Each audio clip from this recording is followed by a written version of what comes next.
श्रीलंका की सरकार ने चीन के जासूसी जहाजों के अपने देश के बंदरगाहों पर रुकने पर 1 साल का प्रतिबंध लगा दिया है। श्रीलंका का यह प्रतिबंध 1 जनवरी से शुरू होने जा रहा है।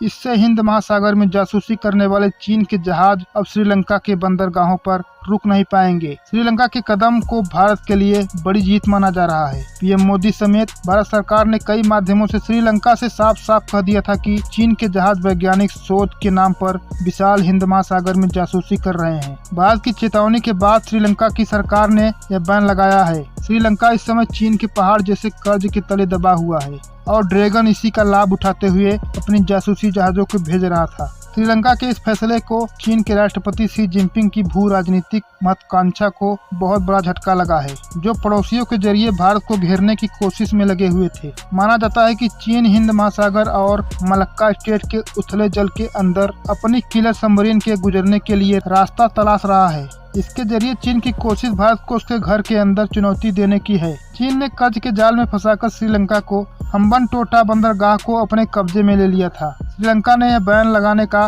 फैसला तब लिया है जब चीन जनवरी 2024 में एक और जासूसी जहाज को कोलंबो भेजने की साजिश रच रहा था। इस चीनी जहाज का नाम सियांग यांग होंग 3 है। इससे पहले पीएम मोदी ने श्रीलंका के राष्ट्रपति रानिल विक्रमसिंघे से अपनी मुलाकात के दौरान अनुरोध किया था कि हमारा पड़ोसी देश चीन के जहाज को लेकर भारतीय सुरक्षा चिंताओं को समझे। इस प्रतिबंध के फैसले का ऐलान करते हुए श्रीलंका के विदेश मंत्री अली साबरी ने डेली मिरर अखबार से कहा कि यह प्रतिबंध जनवरी माह से शुरू होने जा रहा है। उन्होंने सफाई देते हुए कहा, यह हमारे अपने लिए है ताकि हम अपनी क्षमता का विस्तार कर सकें।